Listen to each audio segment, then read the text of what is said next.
जय हिंद, वंदे मातरम। दोस्तों बहुत बहुत स्वागत है आप सभी का न्यूज इंडिया में। और अभी तक आपने इस वीडियो को लाइक नहीं किया तो लाइक कर लीजिए, और चैनल पर नए हैं तो चैनल को सब्सक्राइब कर लीजिए, साथ में बेल आइकन भी प्रेस कर लीजिए और वीडियो को ज्यादा से ज्यादा शेयर कीजिए। और आप किस राज्य शहर से न्यूज को देख रहे हैं कमेंट में जरूर लिखें। तो चलिए बढ़ते हैं खबरों की ओर।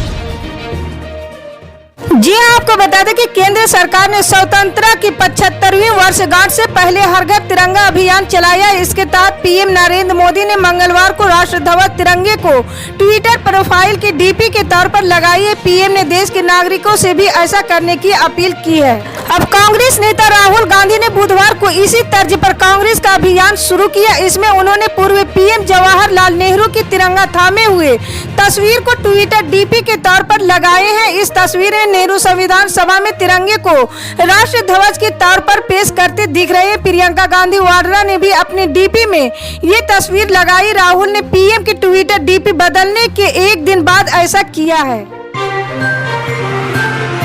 जी हाँ, आपको बता दें कि सरकार भले ही महंगाई को कंट्रोल करने की लाख कोशिशों में लगी हो, लेकिन महंगाई आम आदमी की कमर तोड़ रही है। इस साल अब तक आटा, खाने के तेल से लेकर दूध से लेकर सब महंगा हो गया। इतना ही नहीं, एलपीजी सिलेंडर भी महंगा हो गया। डिपार्टमेंट ऑफ कंज्यूमर अफेयर्स के इस साल अब तक आटे के दाम 11% से ज्यादा बढ़ चुके हैं। इस साल की शुरुआत में देश में गेहूं के आटे की औसत कीमत 30.98 रुपये प्रति किलोग्राम पर थी, जो कि 2 अगस्त को बढ़कर 34.69 रुपये पर पहुंच गई है। जी हाँ, आपको बता दें कि नेचुरल गैस की कीमतों में आई तेजी के चलते मुंबई में कंप्रेस्ड नेचुरल गैस और पाइप्ड नेचुरल गैस के दाम में इजाफा हुआ है। देश की आर्थिक राजधानी मुंबई में महानगर गैस लिमिटेड ने सीएनजी की कीमतों में 6 रुपये प्रति किलो की बढ़ोतरी की है। इसके अलावा मुंबई में पीएनजी के दाम भी बढ़ गए हैं। इसकी कीमत में 4 रुपये प्रति यूनिट की बढ़ोतरी की गई है। जी हाँ, आपको बता दें कि देश में बढ़ती महंगाई से आम जनता त्रस्त हो गई। लोकसभा में वित्त मंत्री निर्मला सीतारमण भी इस बात को स्वीकार कर चुकी है, लेकिन बीजेपी सांसद जयंत सिन्हा ने महंगाई मुद्दे को ही खारिज कर दिया है। उनके मुताबिक महंगाई कहीं पर है ही नहीं और इसी वजह से विपक्ष को भी ये कहीं दिखने को नहीं मिल रही। अब जयंत सिन्हा के इस एक बयान ने उन लोगों को और ज्यादा आक्रोशित कर दिया है जो पहले ही बढ़ती महंगाई से परेशान हो गए। जयंत सिन्हा के संसदीय क्षेत्र हजारीबाग में ही लोग महंगाई से त्राहिमाम कर रहे हैं। जी हाँ, आपको बता दें कि यूपी के कानपुर के रहने वालों के लिए एक अच्छी खबर है। स्मार्ट सिटी कानपुर में अब हर घर में स्मार्ट मीटर लगाया जाएंगे। लोगों की लगातार शिकायत रहती थी कि घरों में लगे मीटरों में बिल ज्यादा आ रहा। अब ये सब समस्याएं भी दूर होगी, क्योंकि स्मार्ट मीटर प्रीपेड होंगे। इनको पहले रिचार्ज करना होगा, इसके बाद इनको इस्तेमाल कर सकेंगे। इसके अलावा आपकी एक यूनिट की पूरी जानकारी इन स्मार्ट मीटर के जरिए मिल सकेगी। जी हाँ, आपको बता दें कि उत्तराखंड के अल्मोड़ा में सरकारी सस्ता गल्ला विक्रेताओं ने अपनी मांगों को पूरा ना होता देख सामूहिक इस्तीफा दे दिया है। राशन डीलरों ने अल्मोड़ा के धारा नौला स्थित जिला पूर्ति कार्यालय जाकर जमकर नारेबाजी की और 114 दुकानदारों ने सामूहिक रूप से इस्तीफा दे दिया है। उन्होंने अपनी मांगों बताते हुए कहा है कि जो राशन 50 किलो आता है उसमें सिर्फ 45 से 46 किलो राशन मिलता है। ये राशन पूरा दिया जाए। उनकी दूसरी मांग है जो बायोमेट्रिक के माध्यम से लोगों को राशन मिल रहा है उसमें उन्हें इंटरनेट का खर्च नहीं दिया जा रहा है। पर्वतीय क्षेत्रों में नेट की सुविधा इतनी ठीक नहीं है, जिस कारण से राशन बांटने में काफी दिक्कतों का सामना करना पड़ रहा। इसके अलावा विक्रेताओं ने बीमा और अन्य मांगों को लेकर इस्तीफा दिया है। अल्मोड़ा जिले में 925 सरकारी सस्ते गल्ले की दुकानें हैं। अब एक एक कर सभी दुकानदार इस्तीफा दे रहे हैं।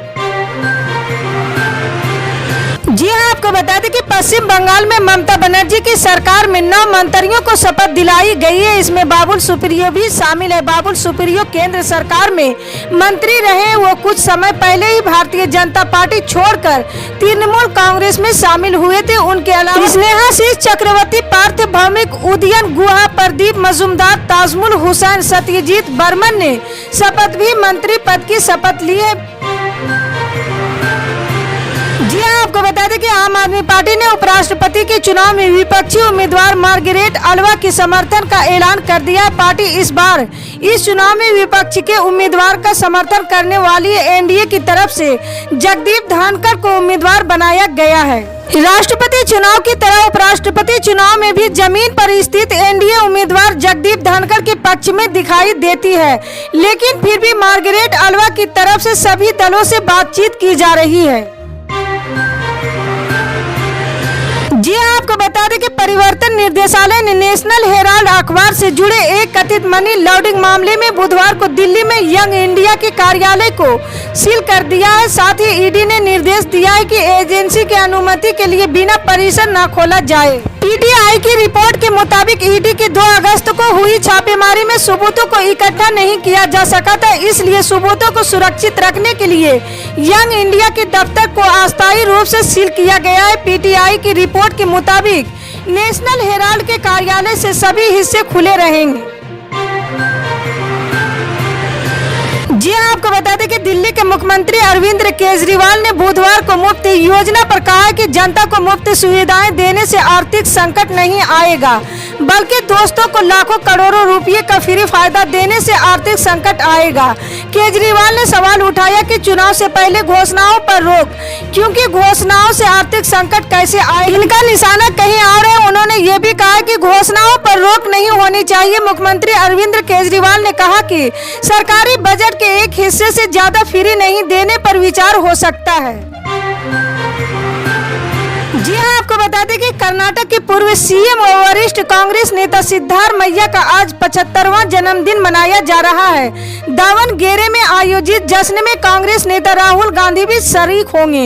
इस मौके पर आयोजित कार्यक्रम में जनसैलाब उमड़ पड़ा है। इस कारण हाईवे पर 6 किलोमीटर लंबा जाम लग गया है। दावणगेरे जिले से पुणे बेंगलुरु नेशनल हाईवे गुजरात है, क्योंकि आज पूर्व सीएम सिद्धारमैया का जन्मदिन मनाया जा रहा है।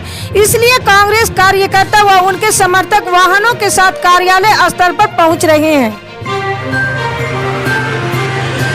जी हाँ, आपको बता दें कि महाराष्ट्र की पिछले 2 महीने से जारी सियासी लड़ाई पर बुधवार को फिर से सुप्रीम कोर्ट में सुनवाई हुई। इस मामले में कुल 5 याचिकाएं दायर है। एकनाथ शिंदे, उद्धव ठाकरे, राज्यपाल और विधानसभा अध्यक्ष सभी इसमें पक्षकार बनाए गए। चीफ जस्टिस एनवी रमन्ना खुद इस मामले की सुनवाई कर रहे हैं। जी हाँ, आपको बता दें कि देश पर अब दोहरा खतरा मंडराने लगा। एक और कोरोना के मामले बढ़ते जा रहे हैं, तो दूसरी ओर मंकी पॉक्स का डर भी बढ़ता जा रहा है। अब तक मंकी पॉक्स के 80 देशों में 20,000 से ज्यादा मामले सामने आ चुके हैं। भारत में भी 8 मामले सामने आ चुके हैं, जिनमें से 5 मरीज केरल और 3 दिल्ली में मिले हैं। एक मरीज की मौत भी मंकी पॉक्स से हो चुकी है। इसी तरह की पल पल के अपडेट जानने के लिए जुड़े रहे हमारे न्यूज इंडिया के साथ। मिलते हैं अगली बड़ी खबर में, तब तक के लिए जय हिंद।